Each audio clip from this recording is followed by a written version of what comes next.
When I turned 70, I threw a party for the family. No one came. That same day, my daughter-in-law posted photos of everyone on a cruise. I had raised Benjamin from scraped knees to wedding bells, watched him choose Cordelia, supported their marriage even when her smiles felt calculated, welcomed her as my own daughter.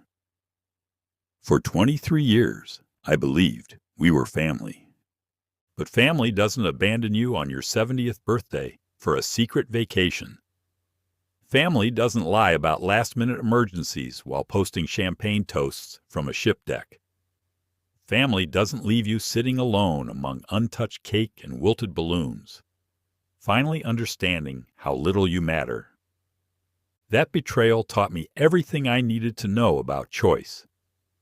I am Atticus Finley, 73 years old now, retired high school English teacher, widower for 8 years.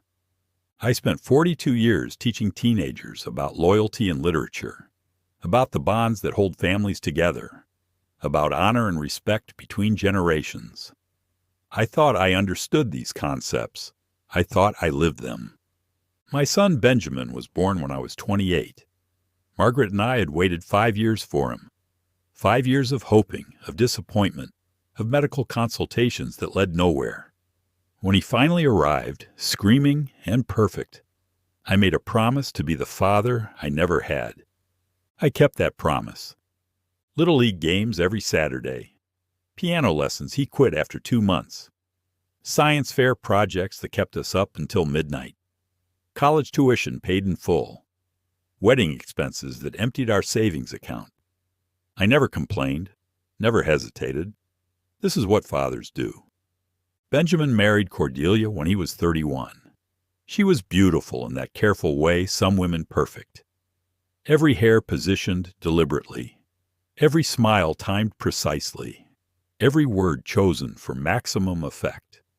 Something about her made me uneasy from the beginning. Not anything I could name. Just a feeling that settled in my chest during family dinners. The way she would guide conversations away from topics that bored her. The way she would touch Benjamin's arm when she wanted his attention to shift. The way she would laugh at my stories but never quite look at me while doing it. Margaret noticed too. She mentioned it once, quietly, while we were washing dishes after their engagement party. "She doesn't see you as a person," Margaret said. "She sees you as Benjamin's father. There's a difference." I defended Cordelia then. Told Margaret she was being unfair. New daughters-in-law needed time to adjust, needed patience, needed grace. I was wrong. The signs accumulated slowly. Birthday cards that arrived a day late, signed only with her name. Christmas gifts that felt hastily chosen. Invitations to family gatherings that came through Benjamin, never directly. Small things, dismissible things. Things that could be explained away by busy schedules and different family traditions. But patterns emerge if you pay attention. And I had spent 4 decades teaching teenagers. I knew how to recognize deliberate exclusion disguised as oversight. The grandchildren arrived 18 months apart. Scout first, then Jem. I fell in love with them instantly, completely. They brought light back into our house after Margaret's diagnosis. They gave me purpose during the long months of chemotherapy and hospital visits. After Margaret died, those children became my lifeline. Scout would climb onto my lap and demand stories. Jem would insist I push him higher on the backyard swing. They made me feel needed again. Essential. Cordelia controlled access to them with surgical precision. Visits had to be scheduled. Overnight stays required 2 weeks' notice. Spontaneous grandfather moments became extinct. Every interaction filtered through her calendar, her convenience, her approval. I adapted. I scheduled. I requested. I waited for permission to love my own grandchildren. Benjamin never intervened, never questioned why his father had to make appointments to see his family, never seemed to notice how his wife's preferences had become household law. He had chosen his side, without realizing he was choosing. The birthday party idea came to me in February. 70 years deserved celebration, recognition, a moment where I could gather everyone I loved and feel for one afternoon like the patriarch I had always tried to be.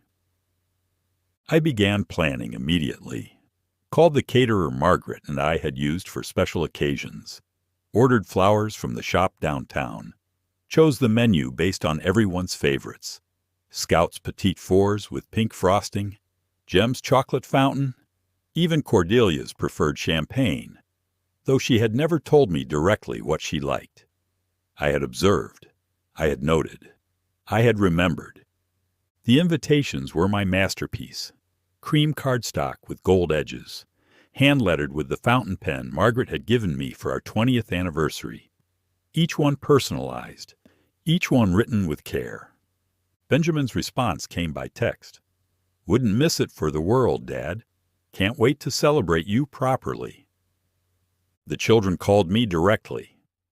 Scout squealed about the party dress she was going to wear. Jem asked if there would be a piñata. Their excitement felt genuine, pure. Even Cordelia responded promptly, a handwritten note on her personal stationery. "Looking forward to celebrating you, Dad. It will be a special day." She had never called me Dad before. I should have known then, should have recognized the performance, should have understood that her sudden warmth was preparation for something else entirely. But I chose hope instead, chose to believe that perhaps 70 years of consistency had finally earned me a place in her consideration, that perhaps she had finally decided to see me as family rather than obligation. I spent 3 months planning that party, 3 months imagining their faces when they saw the care I had taken, 3 months believing that this milestone would mark a new chapter in our family story. I was building a cathedral of expectation, and they were already booking their flight to somewhere else. July 15th arrived like a promise I had made to myself. I woke before dawn, not from excitement, from purpose. The morning light filtered through Margaret's lace curtains, casting patterns across the hardwood floor she had polished every Saturday for 30 years. I dressed carefully, navy suit, the tie Scout had picked out for me last Christmas. Margaret's favorite cologne, just a touch. I had built 70 years toward this moment. The house needed to be perfect.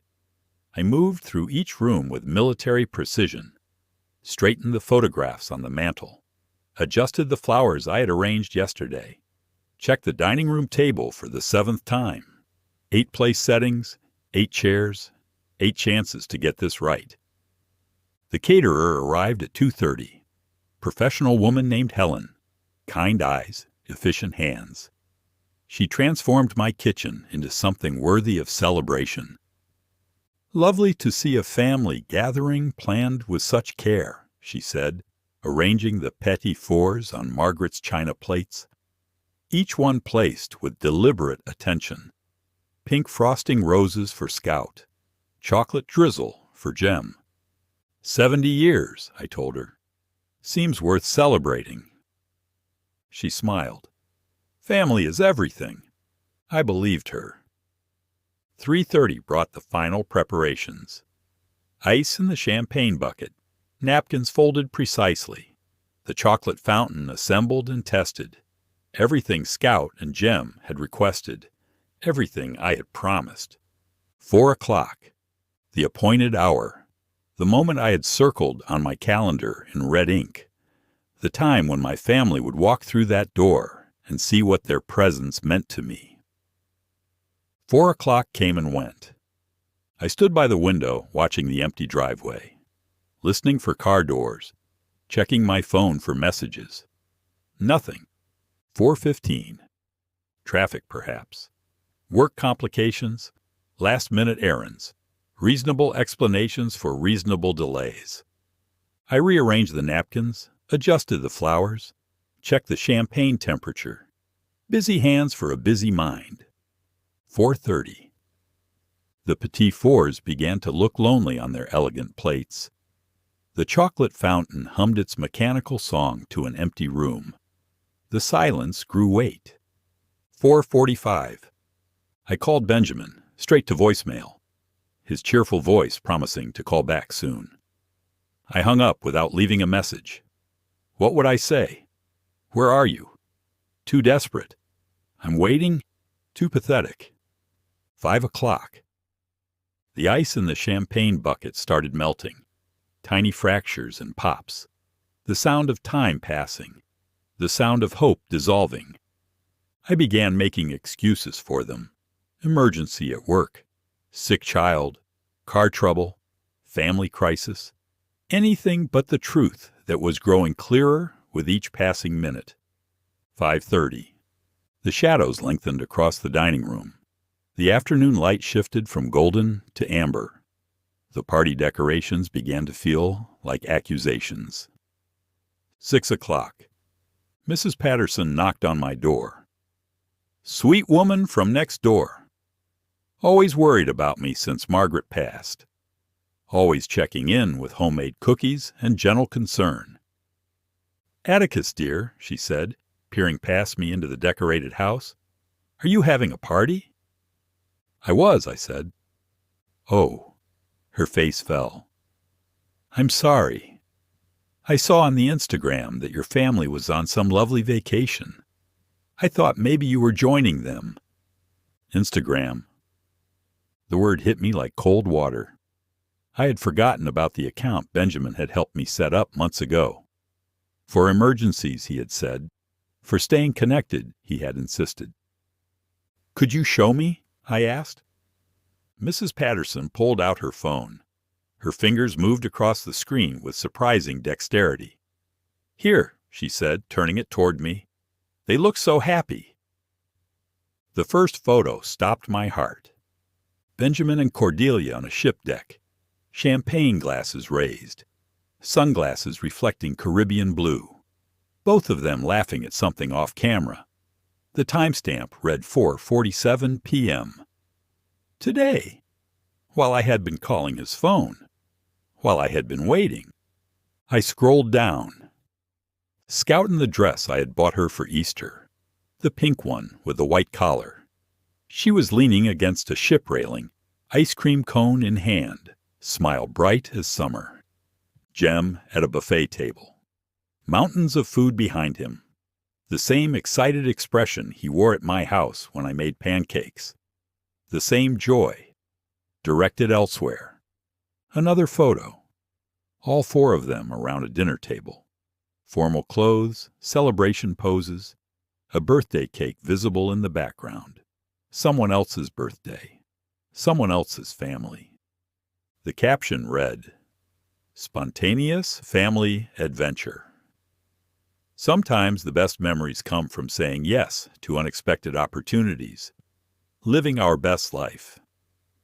Posted 3 hours ago. While I was adjusting flowers. While I was checking the champagne temperature. While I was believing they were coming. The comments section filled with congratulations. Friends praising their spontaneity. Relatives celebrating their joy. Heart emojis and sailing emojis and champagne emojis. Not one mention of a grandfather's 70th birthday. Not one acknowledgement of promises broken. Not one sign that I had ever existed in their calculations. I handed Mrs. Patterson her phone. Thank you, I said. She squeezed my arm. I'm sorry, dear. I thought you knew. I closed the door and stood in my decorated hallway. The party streamers hung limp. The balloons had begun to deflate. The house that had felt full of possibility now felt like a museum of disappointment. I walked to my chair. Margaret's chair across from me, empty as always. The dining room table visible through the doorway, still set for 8 people who would never come. They had made their choice. Not today. Not this week. Months ago when they booked that cruise. Months ago when they decided my 70th birthday was less important than their vacation. Months ago when they chose to lie, rather than simply tell me the truth. I sat there as the sun set, as the house grew dark, as the reality of my place in their lives became undeniable. I was not family. I was not priority. I was not even worth honesty.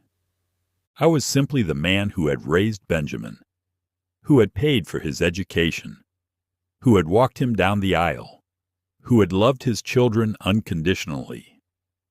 I was simply the man they had forgotten. The chocolate fountain finally stopped humming. The champagne grew warm. The petit fours hardened on their beautiful plates. And I finally understood what I needed to do. I didn't cry that night. Crying would have been too small for what I felt, too ordinary for the magnitude of understanding that settled into my bones like winter cold. I sat in my chair until dawn, watching the party decorations mock me in the darkness, listening to the house creak around me, processing the arithmetic of betrayal. 70 years of life, 42 years of teaching, 31 years of raising Benjamin, 23 years of accepting Cordelia, 8 years of widowhood, all of it leading to this moment of crystalline clarity. They had shown me exactly who I was to them. Nothing. The cleanup began at sunrise. I moved through the house like a ghost haunting his own life, wrapped the petit fours in plastic, emptied the champagne bucket, folded the napkins Margaret had pressed with such care, every action deliberate, every motion controlled. Waste offended me more than betrayal. Always had. The caterer called at 10, professional concern in her voice.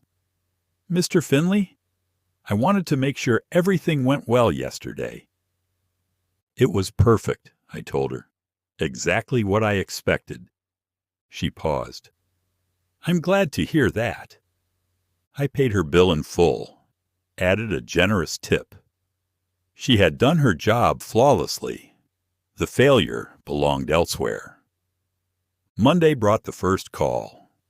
Benjamin's voice carried that particular tone children use when they know they've disappointed you, but hope you haven't noticed. Hope you'll make it easy for them. "Dad, how are you?" "Fine," I said. "Good, good. Listen, I wanted to talk about your birthday. I know we missed it, and I feel terrible about that." Terrible. Such a small word for such a large betrayal.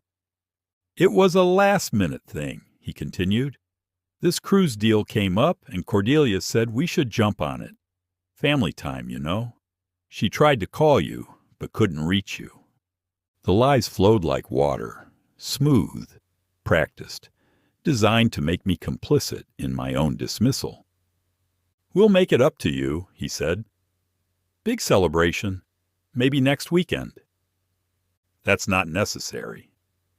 "Of course it is. 70 is a big milestone. We want to do it right." Do it right. As if the problem was execution rather than intention. As if a makeup party could erase the truth they had revealed. "I understand," I said. "Really? You're not mad?" "I'm not mad." Relief flooded his voice.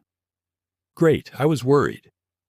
You know how Cordelia gets when she thinks family is upset. How Cordelia gets, not how I felt. How she felt about my feelings. Everything filtered through her comfort, her convenience, her emotional temperature. "I'll call you later in the week," he said. "We'll set something up." "Of course." I hung up and stared at the phone. 43 years of fatherhood had taught me to read between the lines of my son's promises. Later in the week would become next week. Next week would become next month. Next month would become Christmas. Christmas would become another obligation to manage around Cordelia's preferences. The makeup party would never happen. We both knew it. The difference was that I had stopped pretending otherwise. Tuesday brought flowers. Expensive arrangement from the shop downtown. The card read, "Happy belated birthday, Dad. Sorry we missed the celebration. Love, Benjamin, Cordelia, Scout, and Jem. 4 names, 1 handwriting, Cordelia's careful script. Even their apology was filtered through her management. I threw the flowers away, not from anger, from accuracy. They weren't sorry they had missed the celebration. They were sorry I had noticed. Wednesday brought visitors, Benjamin and Cordelia on my doorstep. She held a wrapped present. He carried guilt in his posture. Both of them performed concern like actors hitting their marks. We wanted to bring this by personally, Cordelia said. Her smile was perfect. Her voice was warm. Her eyes were calculating. It's not much, but we thought you'd like it. Inside the box was a sweater. Generic blue. Still had the price tag tucked inside the collar. Purchased yesterday based on the receipt I glimpsed before she tucked it away. It's lovely, I said. We thought so too. She touched Benjamin's arm. Signal for him to speak. Dad, about last week. I want you to know that missing your party wasn't planned. It just happened. Just happened. Like weather. Like accidents. Like things beyond human control. The cruise was Cordelia's surprise for me, he continued. She'd been planning it for months. I couldn't disappoint her. Couldn't disappoint her. Could disappoint me. The hierarchy was clear. She didn't know about your party when she booked it, he said. Another lie. The invitations had gone out in April. The cruise was booked in May. I had checked the booking confirmation number visible in one of their photos. Elementary research for a man who had spent decades teaching teenagers to cite their sources. I understand, I said. Do you? Cordelia leaned forward. Because I'd hate for there to be any family tension over a simple scheduling conflict. Simple scheduling conflict. The poetry of minimization. The art of making betrayal sound like bureaucracy. There's no tension, I said. She smiled. Good. Family is too important for misunderstandings. Family. The word felt different in her mouth. Sharp. Weaponized. A tool for control rather than connection. They left after 20 minutes. Duty fulfilled. Conscience cleared. Grandfather managed. I watched their car disappear down the street. Watched them return to their lives where I was a problem solved rather than a person valued. That evening I made a phone call. Sandra Morrison, estate attorney. Margaret and I had used her for our wills years ago. Professional, discreet, thorough. Mr. Finley, she said, it's been a while. How can I help you? I need to make some changes, I said. Significant changes. Of course. When would you like to come in? Tomorrow. I'll clear my schedule. I hung up and looked around my house, at the photographs of family gatherings where I had been tolerated rather than celebrated, at the grandchildren's drawings I had framed like masterpieces, at the life I had built around people who saw me as furniture, useful, reliable, easily ignored.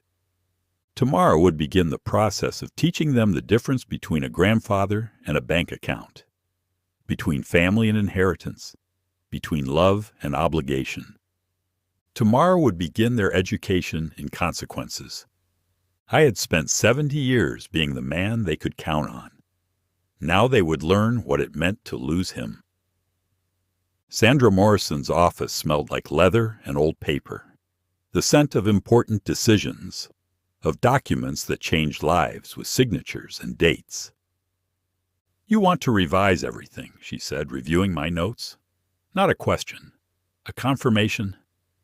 Everything. The house, the investments, the life insurance policies, the college funds for the grandchildren. All of it. She looked up from her legal pad. This is a significant change, Atticus. Are you certain? I've never been more certain of anything. The paperwork took 3 weeks. 3 weeks of careful legal language. 3 weeks of redirecting a lifetime of accumulated wealth. 3 weeks of teaching my family about consequences they had never imagined. The Margaret Finley Scholarship Fund, established for underprivileged children who understood what it meant to be overlooked, who knew the weight of broken promises, who would never take kindness for granted. The house donated to the city to become a community center where forgotten children could find warmth, where elderly neighbors could gather without requiring invitations, where family meant more than blood. I kept enough to live comfortably, enough for my simple needs, enough to maintain my dignity without maintaining their expectations. Benjamin called twice during those 3 weeks. Brief conversations, dutiful check-ins, no mention of the make-up party he had promised, no acknowledgement of the time passing, no recognition that his father might need more than occasional phone calls. I let him talk, let him assume, let him believe that his minimal effort was sufficient to maintain our relationship. The first letter arrived on Benjamin's birthday. Poetic timing, unintentional irony. Inside was a photograph from their cruise, the one where they looked genuinely happy, where they celebrated their spontaneous family adventure, where they toasted their freedom from obligation. On the back, I had written, "To my family, who showed me exactly who they are. I believe them." The phone rang within an hour. "Dad, what does this mean?" "It means I received your message." "What message?" "I don't understand." July 15th. You sent a very clear message about my place in your life. I'm simply acknowledging receipt. Silence. The sound of a man finally understanding the weight of his choices. "The lawyer's office called," he said. "They mentioned changes to your will." "Dad, what's going on?" "I'm editing the story of my life to reflect its true characters." "That's not fair." "Fair." The word hung between us like an accusation. After 43 years of fatherhood, after a lifetime of putting his needs before my own, after a missed 70th birthday party for a secret vacation, he wanted to discuss fairness. "You're right," I said. "It wasn't fair. I can explain about the cruise." "No need. Your actions explained everything." They arrived the next day. All 4 of them. Cordelia's composure cracked just slightly around the edges. Benjamin looked like a man who had finally calculated the cost of his choices. Scout and Jem seemed confused by the sudden adult attention to Grandpa. "We need to talk," Cordelia said. Her voice carried an edge I had never heard before. Desperation disguised as authority. I invited them in, offered coffee, played the gracious host to my own dismantling. "This is about money," she said, "not family." "You're absolutely right. It is about money. Your money. The money you assumed would be yours." "That's not what I meant." "That's exactly what you meant. You're not here because you love me. You're here because you've discovered that love can't be inherited." Benjamin stepped forward. "Dad, I know I made mistakes, but cutting us out completely? That's not you." "You're right. The old me would have forgiven you, would have made excuses for you, would have continued pretending that minimal effort was sufficient affection." "So what changed?" "I learned the difference between being loved and being used." I showed them the scholarship paperwork, the community center deed, the legal documents that had redirected their inheritance toward people who would value it, children who understood abandonment, elderly neighbors who knew loneliness. "You gave away our children's college funds," Cordelia said, her mask finally slipping, her true concern finally visible. "I gave away my money. Your children's education was never my legal obligation. It was your moral obligation." Like your moral obligation to attend my birthday party? She fell silent. Even she couldn't twist that logic. You've made your point, Benjamin said. Now can we fix this? There's nothing to fix. There's only truth to accept. What truth? That you chose her over me. That you prioritized her happiness over my dignity. That you taught your children that promises to Grandpa are optional. Scout looked up from her coloring book. Grandpa, are you mad at us? The question broke my heart. These children were innocent, victims of their parents' choices, casualties of adult failures. I'm not mad at you, sweetheart. I'm disappointed in some grown-ups who forgot how to keep promises. We can keep promises, Jem said. We're good at promises. I know you are. Cordelia stood. This isn't over. Yes, it is. They left in stages. Cordelia first, pulling the children toward the door. Benjamin last, looking back like a man who had lost something he couldn't name. I love you, Dad. I know you do. In your way. What does that mean? It means love isn't enough anymore. It has to be accompanied by respect, by consideration, by effort. I can do better. The time for better was 3 weeks ago, when you chose to lie instead of being honest, when you chose her comfort over my dignity. He left without another word. The house felt different after they were gone, lighter, cleaner, free of the weight of managing other people's expectations. I began receiving cards 2 weeks later, from scholarship recipients, children whose thank you notes were written in careful cursive, who understood that kindness was precious because it was rare. The community center opened 6 months later, named after Margaret, filled with laughter and purpose, busy with activities that brought people together instead of driving them apart. I attend the ribbon cutting, watch children play in rooms that once held my disappointment, watch elderly neighbors find friendship in spaces that once echoed with my loneliness. Mrs. Patterson finds me in the crowd. You did something beautiful here, Atticus. Margaret would have loved it. She would have loved seeing you happy again. Happy. The word surprises me, but it fits. For the first time in years, it fits. Benjamin calls occasionally. Dutiful conversations, careful words. He has learned the cost of taking me for granted. The children send drawings. Scout writes letters in her improving handwriting. Jem calls to tell me about school. I am not forgotten. I am simply selective about who gets to remember me. Every year on my birthday, I receive dozens of cards. From children who know the weight of broken promises. From families who understand that love requires action. From a community that sees me as essential rather than optional. I am 75 now. Still in my chair. Still in my house. Still teaching lessons about consequences and choice. The party I threw at 70 was the last time I waited for people to choose me. Now I choose them. And that makes all the difference.